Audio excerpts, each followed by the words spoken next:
เอาซื้อสมพานมาต้อนโดยขอบใจเด้อปุ๊มาแต่บ้านโทผู้พี่น้องเลยตั้งขึ้นมาพุ่น3ห่อ50ว่าซั่นเห็นกันจนสิเป็นเดือน ว้าบ่ปานนั้นตัวเห็นเนาะคิดฮอดแล้วบ่าวว่าโอ้ผมกะรอๆนะนี่กระเป๋าเลยเนาะกับหลานบอกเอ้คักพี่น้องเอ้ยกระเป๋าว่าวก็ยังแง่งอยู่บ่ได้มีค่าย่องได้สิบอกให้บ่ปุ๊บนะบ่าวดิโอ้ยลมมันพัดเฉยๆวันไหนลุงกับป้าแล้วก็หลานเนาะลุงอันตั้งใจสิมาเฮ็ดเวียกอยู่นี่ได้เฮ็ดซะเฮ็ดบ่ได้เป็นอะไรเนี่ยเราโอเคอยู่หรอว่าใครเนี่ยบอกแต่เฮ็ดเวียกบ่ได้เจ็บพื้นเฮ็ดเวียกแล้วเจ็บเพชรอะไรจังหวะ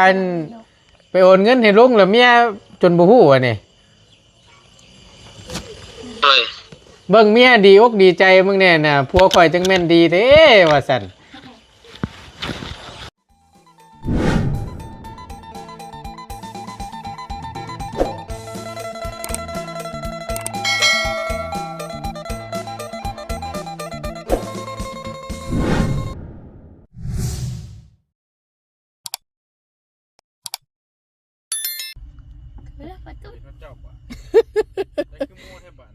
ได้ล่ะเมื่อเขาฮู้ว่าตูดเนาะว่าโอ้ยโดยโอเคไปเดี๋ยวลงไปพี่น้องเลยไปพี่น้องทั้งบ่ต้นก็สิขึ้นไปหาทั้งอีหล่าใส่มันก่อนมาฮอดกันมืดเปิดตาเนาะขอโทษขออภัยหลายๆเด้อพี่น้องเด้อคลิปนี้ก็ได้มาฮอดก็สิมืดแน่หน่อยนึงเนาะเสื้อผ้าหน้าแพรเนาะทั้งเบาดีพี่น้องเต็มอยู่ท้ายรถนี่บ่ฮู้ว่าสิไปแจกจ่ายอยู่ไสแน่แหละเนาะเดี๋ยวเบิ่งน้ำกันพี่น้องเอ้ยแล้วทั้งบ่ตูนสิเอากับข้าวไปให้อีหล่าเพิ่นก่อนอยู่เซ่เด้บาดนี้พี่น้องบ่ตูนซื้อสมพานเพิ่นก่อนเด้อพี่น้องเด้อเอากราบทักทายสบายดีพ่อแม่พี่น้องตอนค่ำๆมืดๆเนาะขอโทษขออภัยน้ำหลายๆภาพบ่แจ้งหูแจ้งตาก็ได้มาอีกบานนี้ก็จังว่ากองดินเฮดินชายเอิ้นเทินอยู่แท้พี่น้องเอ้ยพ่อโอ้โหเอาแป๊บนึงเดี๋ยวประตูหาสมพานก่อนพี่น้องพอแล้วพี่น้องไอ้สมพานประตูซื้อมาระหว่างการเดินทางขึ้นมาเนาะก็เลยแวะซื้อสมมาต้อนกับข้าวกับน้ำเนาะมาอีกมันนี่กองดินทรายเอเล่อยู่บ้านนี่คักคันเท่าไรเด้นี่เนาะพี่น้องดินทรายหินแฮปูนน้ำเนเนาะตู้มาหอดแล้วพี่น้องเลยมืดๆแน่นอนนึงขอโทษขอไม่เป็นไรโดยล่ะอาก้อยลืมแล้วขอโทษขอไฟหลายๆทั้งเบาลืมโอ้ยทั้งเบาลืมซ้ำเอาลายลีล่ะเอ้ยเบิ่งโลดแต่ละต้นนะโอ้ยลืมขอโทษขอไฟหลายๆใช้อยู่ใช้มาเบิ่งดูโตปูนมาเรียบร้อยแล้วเนาะจักชอบนะนางฮะ15ชอบบ่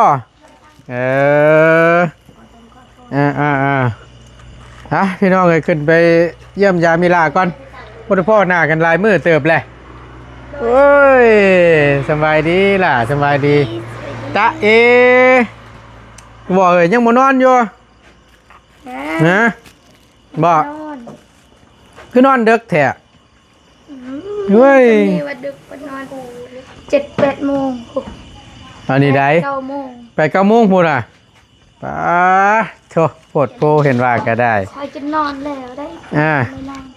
เจ้าน่ะจนรับปะ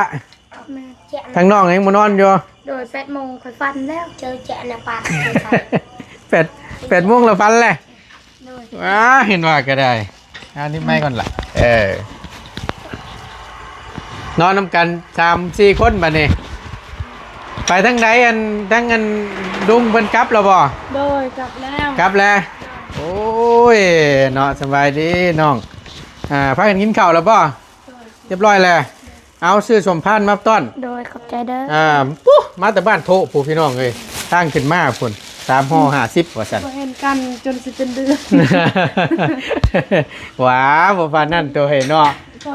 คิดฮอดหรือเปล่า เป็นเดือน ว่า โอ้ผมกาล้อรอได้ นี่กระ ข เป๋าน กเลยเนาะ กระเป๋า หลานบอกเอ้ยคักพี่น้องเอ้ยกระเป๋าว่าวก็ยังแง่งอยู่บ่ได้มีค่าย่องได้สิบอกให้ บ่ อ่า บ่ให้ปุ๊บนะเปล่าดิ โอ้ยลมมันพัดเจอลมมันพัดธรรมดาแหละเนาะเมื่อแล้วจังมื้อแหละนั่นทั้งง่ายแล้ว ถ้าก็เมื่อมันบ่ มื้อนี้ โดย อ้าวเสียดชิวกันนะนี่ โอ้ยเพิ่นขึ้นรถช่วงจังโมงอันนั้นน่ะ 4 โมงแรง 4:00 นแรง ก็บ่ได้เจอเขาแล้วได้เขาสิไปซ่อนแต่เต็มรถอำเพิ่นกันเลยบ่ได้ไปเต็มรถแล้ว ไปสอนอยู่ไสล่ะ ซ่อนนำเซ สอนอยู่น้ำเซ โดยเบิ่งเอื้อยค่ะไปซ่อนบ่ฮอดสมงซ้ำได้หลายๆนี่ได้กุก กุ้ง โดย บ่ว่าเฮ้ย หลายๆนี่ทำไมล่ะเมสพอร์ตเอื้อยเฮาได้ เออ โคตรหลายเลยโอ้ สิหลายเด้อเนาะ โดยใหญ่ซ้ำนี่อยากกินแล้ว เฮ้ยไปสอนหมองเฮาลงกันบ่หมองเฮาเคยสอนนะ บ่อยู่เทิงพุ เทิงขึ้นไปอีก อยู่เทิงแล้วก็ลงลุม แต่ว่าหมองนั่นน่ะสิมีแต่บ่หลายบ่ โดยบ่หลาย เอ อยู่เทิงพุ อ หลายๆอันนี้ มีสถานที่มองไม่นะเนี่ยเนาะเว้ยใช่อารมณ์ดีเนาะอ่า มาเฮือนมานั่น อันไหน ตัวมันแจงนี่ อ๋ออันแพทนี่บ่เออมันสิเดือมตาเจ้าอะไรอีกล่ะ หัว เออ หัว โอ้ยนับมือแล้วนับมือแล้วเริ่มเป็นคน ปี แล้ว น ก็ เลย เริ่ม ได้เพิ่นเด้ ปีนแล้ว ปีน กำลังเฮ็ดปีน จังเหมือนไวเนาะคือว่าได้3-4 เดือนน่ะเนาะ5 เดือนแหละป้าไวเนาะอันเฮาอยู่นี่ก็ไวอยู่ผู้เอาติ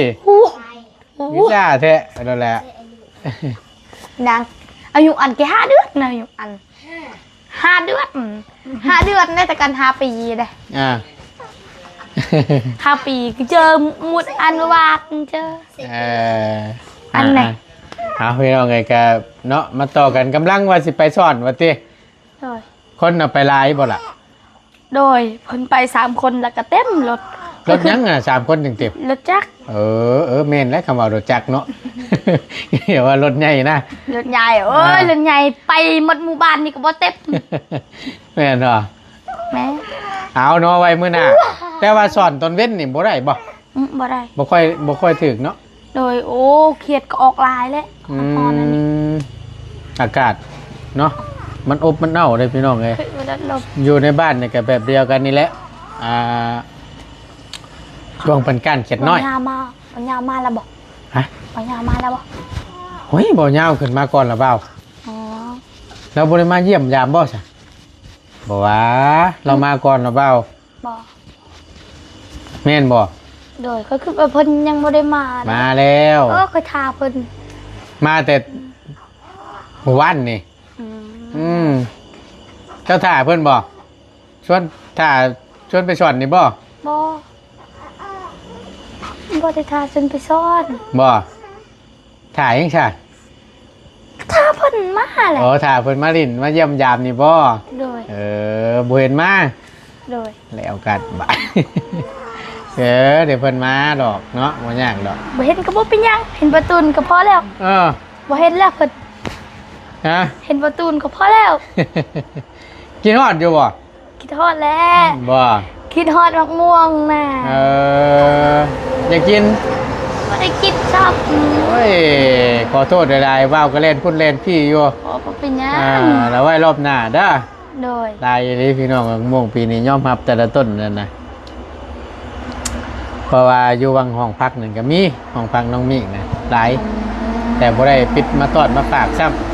ำแถวนี้นะฮะยากเนอกม่วงเนาะ หายาก อยากกันยังทั้งอยากพี่น้องเลยคือจังว่า บ่มีเนาะต้นมันก็ได้เนาะ บ่มีคันอยากก็ซื้อเอา เออ เฮามีแต่ซื้อได้มือมื้อนี้ก็ซื้อเมื่อวานนี้ก็ซื้อเมื่อคืนนี้ก็ซื้อ อ้าวชื่อแต่ชม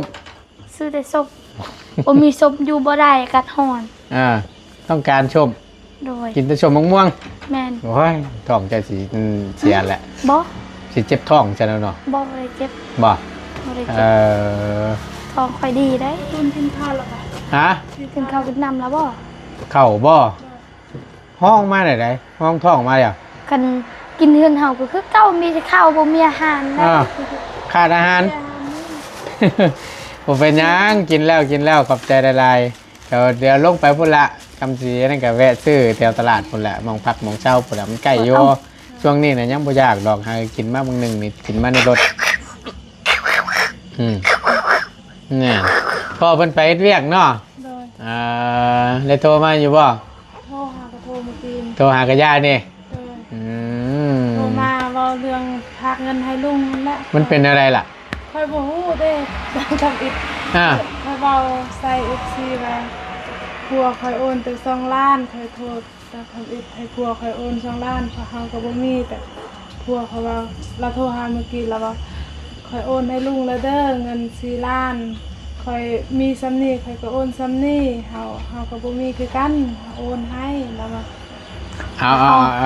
เอาไม่ทั้งไงยังงงอยู่อันว่า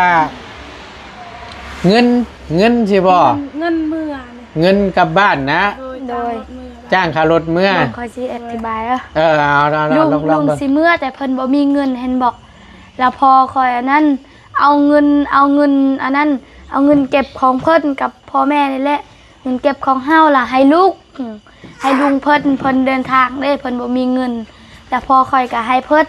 แต่ก่อนเฮาคิดว่าพอเฮาให้2ล้านอีก2ล้านให้ไปยืมไทบ้านแต่อันนั้นบ่แม่นพอเฮาโอนให้4ล้านเลยเฮาบ่ได้ฮู้เด้เฮาฮู้บ่ได้โทรเพิ่น กี้ในเพิ่นโทรบอกว่า หากับเมื่อกี้นี่ ให้ลุง เอ ล้าน อ เพิ่นว่า บ่ ให้ลุงเดินทาง โอ้ย เขาก็พูดได้เขาจะโอนเขาว่า ใจดีแท้ๆเนาะทั้งน้องเคยก็ได้ทั้งเงิน ผู้หนึงก็ซอยผู้ห ทั้งน้องลาวนี่บ่ฮู้หยังเลย เขาบอกว่าเขามีโทรศัพท์ บ่มีโทรศัพท์เด้อบ่จักจ้ำ โดย ว่าผัวนี่โอนเงินให้ทั้งเงินดุ้งนี่ส่งค่ารถกลับบ้าน โดย สรุปแล้วโอนเท่าไหร่น่ะ 4 ล้าน4ล้านเลย โดยพอดีฮอดเพื่อนเลย พอเทือนผู้ดี 3 คนเพิ่น โอ้ยพี่น้องไงเนาะก็คือทั้งอ้ายน้องลาวนี่กลับบ้าน แต่กับบ่มีเงินค่ารถว่าซั่นซะเนาะแล้วบัดนี้แหละทั้งน้องเคย อ้ดี๋วพอแล้วนั้นปะมันเล็กพอแล้ว โอนเงินให้ค่ารถ โดย บ่ได้บอกทั้งลูกทั้งเมีย แต่ก่อนปกติถึงกับ เนาะยอมรับว่าใจดีอยู่พี่น้องโอนให้ลุงกับป้าแล้วก็หลานเนาะ ลุงอันตั้งใจสิมาเฮ็ดเวียกอยู่นี่บ่ได้เฮ็ดซะ อืม เฮ็ดบ่ได้ เป็นเท่าไหร่เนี่ยเราโอเคอยู่หรอว่าใครเนี่ยบอก แน่แต่เฮ็ดเวียกบ่ได้ เออ เจ็บพื้น เห็นเรียกแล้วเจ็บมีแต่ว่านั่นแหละเมื่อกับฮักษาเอาเรื่องยาชงยาสูบเหล่ายาปลาปิ้งกับมวยเรากินแล้วบาดนี่ผู้ได้ว่าอาการเขามันเป็นแบบใดเกี่ยวกับปอดกับหยังเขานี่มันอันตรายเด้ตัวนี้เนี่ยบาดมันเป็นมาแล้วมันยากผัดอยู่ทางบ้านเนี่ยผัดยังไก่ห้องหมออยู่เนาะ โดย พอแห้งอีกอะนะ อยู่นี่ใครแน่มีเคยตอนเพิ่นเจ็บแล่นไปแล่นมาเคยได้ทำบริษัทต้นเพิ่นนำอายุขยะก็มีแต่เคยอันแหละไปเบิ่งไปงานไปใช้ พอได้น้องเคย โอ้โห เฮานี่บ่ได้นี่มีดุน้อยนะ เฮ็ดบ่ได้ จักเชียใช่เนาะ โดย นี่แหละก็จะว่าพอได้เบิ่งแย่งเต้นเล่นเอากันนี่แหละพี่น้องเนาะ ดูจังกะนางดื้อ สุ แฮ ดจะดีเราก็ได้ทั้งเบาบุญคงก็ได้ พอดีดื้อเด็ก เก็บ น้ ห อ อย มรอมริดก็นี่ละหาไว้เพื่อครอบเพื่อครัวนี่แหละ อันกระปุก เนาะ น่ะมันออกแล้ว บีแบ่งไปซอยแน่ทั้งลุงทั้งหยังบ่สบายมากก็ได้ นี่แหละพี่น้องเอ้ยบ่ว่าแต่ทั้งใดบ่ว่าแต่ ทั้งไปแน่เนาะทั้งญาติทั้งผัวทั้งเมียถ้าว่าจะคู่ว่าดีหรือบ่ดีให้เบิ่งในยาม ตกตะกำลำบากหรือว่าในยามทุกข์ยากยามเจ็บยามเป็นนี่ นาเบาว่าคือไผผู้นี่เขาบอกคือแม่ตู้ เดี๋ยวนี้ก็ มันจะแตกต่างเลย แม่ย่าเฮาก็ปีนในไข่บักใหญ่ๆย่างบ่ได้เลย ทันทีว่าเราคันนั่นบ่ โอ้ย แม่นเป็นไม้อีกบ่ นี่อยู่บนนี้ อยู่หลังตีนเลยบ่ เลยใหญ่บนนี้เลย เอช่างว่าแต่เฮ้ย หัวใครก็อุ๊บนี่ละ ทั้งนั้นก็ เรียก็บ่ม่วนละ ทั้งนั้นก็เป็นห่วงแม่เนาะ โดยจะ ทั้งปู่ผัวก็ได้ จะน่าผู้หนึง อืม เดินมา มีแต่แนวเป็นเนาะได้ไปหาหมอแล้วบ่ซะยังอยู่ รถก็ หมูมีผู้พาไป โดย และอันเว่าขออนุญาตนะอันผู้ลูกชายเราผู้หนึ่งไงได้ใช่ เราพาเวียกเด้ คาเวียกอีกคือกัน โดย เอ่ บ่มี อ เวลาพาไป มันน่าจะเป็นนี่บ่ พากันได้แล้ว4-5 มื้อ 4-5 มื้อ แต่ก่อนก็บ่ได้นักเจ็บอะไรงามบ่ได้ มันเจ็บมันปวดสิบ่เออ ใช่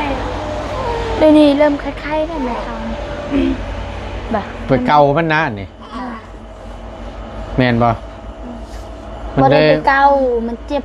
มันปวดมันบวมขึ้นมา โดนมันบ เป็ วน ม เองแบบ ขึ้นเองมัน โดยใช่คุณเอง บ่แล้วบ่ได้มีหยังตอดบ่ได้มีหยังกัดบ่ บ่ เป็นเอง เออ เอ้าอยากบ่ตื่นเอ้าก ริ๊งกริ๊งกรุงกริ๊ง กระด้ง เพิ่นว่านะ โดย เป็นประลง ไปทำแม่ยาเฮาเขาว่ากระด้งเลยเห็น ทำเป็นนั่นน่ะนะ โดย อ๋อ จักยายังเพิ่น ถ้าว่าจังชั้นนี่ประดงนี่มันก็มีวิธีแก้มันอยู่คำว่าเพิ่นว่าเป็นประดงนะหนึ่งมาต้องคลำในอาหารการกินน้ โดน ำชองมาเนี่ยก็เป็นหักไม้ต้มกินนี่ หักมายัง ต้องถามว่าหักไม้แก้ประดง อ่า คลำในการกิน แต่ว่าเพื่อนว่าอีกไปอีกมุมหนึงกับอันนี้มีอยู่ดีพี่น้องเลยเพราะว่าก็เคยเป็นคือกันทางประตูนก็ได้ เป็นประลงนี่กินไก่นี่ก็พิษนี่กินนั่นกินนี่นี่ก็พิษ แม่นไม่ กิ เท่าน เขา พิษ บ่ แล้ ได้ วมัน กิน เจ็บมันปวด ไก่ แล้ว ก็บ่ได้ เป้า กิน นะเป็นหมอเป้าไปเป้าน้ำคลำน้ำไหนมันเศร้าอันนี้ประลงกันแต่เราว่าเป็นประลงแม่นบ่ โดย เราเคยเป็นบ่ เคยเป็น อืม เคยเป็นแล้วกินยายังมันซื้อ คำกินพิษแล้วมันขึ้นอันนี้นะ แม่ พญาติอันเป็นประลงนี่นะไม่ยังอ่ะนะอ๋อเยาวชน มีส่วนคนเก่งเรียนบ่อ่านบ่เป็นเยาวชนคนเก่งอ่านบ่เป็น เอ เนาะ อ เป็นอยู่เป็นเล็กๆน้อย เป็นอยู่แต่บ่หลายบ่ ๆโดย ทางน้องไว้กับครับเดี๋ยวเนาะเมื่อพร้อมกันเบิดเลยพี่น้อง โอ้ยเหงาแล้วทางนี้ก็ได้ เพิ่น อ โทร ยุบ มือแรงนะเพิ่นว่าโอ้ม่วนละคอยนะสาวเอ้ยคอยสิได้กลับบ้านแล้วเพิ่น เออ ม่วนแล้วคอยเมื่อบ้าน ดีใจ โดยดีใจอยู่นี่บ่ม่วนอยู่บ้านเพิ่นเฮ็ดเวียกบ่มีหมู่เด้ อื มันอยู่กัน ม อยู่เรือนเฮานี่ม่วน อืม อยู่บ่ได้อยู่ตน แม่นบอก โดย มีสายล้วนเรียกเข้าแล้วบาทนี่เอ๊บ แล้วบัวอัดกระบะตูด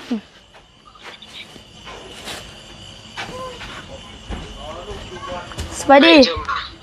เอ้าเฮ็ดหยังนั่น เจอ สบายดีเด้อโดยเลิกเวียกแล้วบ่ เลิกแล้ว เอออยู่ใช้เดี๋ยวนี้เปา กินน้ำแล้วประตู กินแล้วกินมาแล้วค่อยก็ได้ห้องท้องมาแล้วเอาไม้ใส่ให้พ่อเจ้าเนี่ยจะได้ยิน ใส่หนิบคอใช่ป่ะ ใช่นั่นแหละคือกดโทรศัพท์นั่นแหละเป็นยังไงเวียกการงานก็เฮ็ดคือเก่าอยู่บ่โอเคอยู่บ่ เลยอยู่ โอเคอยู่เนาะ คอยมีเสียง เมื่อไรมาอีก วันที่10 วันที่10 เจ็บหนักกันนาเลย อ๋อแล้วก็พักสงกรานต์เลยนะพังเว้านี่เนาะ เอาไปที่ โดยมัน เออบ่เสียงคือแปลกๆจ้ะ เป็นไข้เนี่ย เป็นไข้ เนี่ย อ้าวมีแต่ผู้เป็นไข้เป็นหนาวบาดนี่กินแล้วบ่หืดยาน่ะ กินแล้วแต่ยังพอดีนะวัดเนี่ยเป็นวัด เออ พ่อ สองมือสามมือ บ่ตี้แลเนาะเพราะว่าอากาศมันก็แปรปรวนคือว่านั่นแหละ ไปจะพักจะบอกให้พักเขาบอกให้พัก ว่าเขาบ่ให้พัก ไป ซ้ นะ ำเขาบ่ให้พักบ่ติ โดย เอากินยานี่แหละเนาะพักผ่อนเท่านั้นแหละเพชรอะไรจังหวะไปโอนเงินให้ลุงแล้วเมียจนบ่ฮู้อ่ะนี่ โดย เบิ่งเมียดีอกดีใจมึงแน่น่ะผัวข่อยจังแม่นดีเด้ว่าซั่น เขาไม่ได้บอกนะแบบลุงชิ้นเมื่อนเขาก็เงินยังมีเนี่ยเขาก็โอนให้เพิ่นมือหานะทางยังนี่เพิ่น มีก็เขาหาไม้นะเป็นแบบว่าเพิ่นอยากเพื่อโมเมนต์ว่าสิหามเพิ่นมือนะ เอ เพิ่นอยู่กับเขาแต่ไม้นะว่าเพิ่นว่าเพื่อนะ โดย เป็นไปแบบโอนให้เงินโอนให้ค่าจ้างรถเอาละโอนให้เพิ่น แต่เมียเพิ่นบ่ฮู้นะเขาโอนให้เพิ่น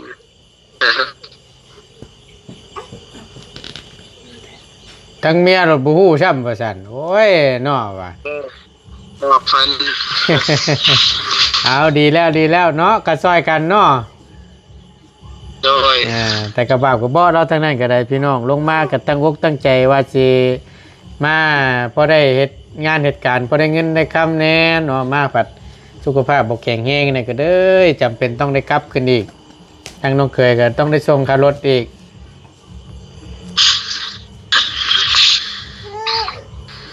เดากินน้ำแล้วบ่ตูน กินมาแล้วว่าบุญกงกินมาแล้ว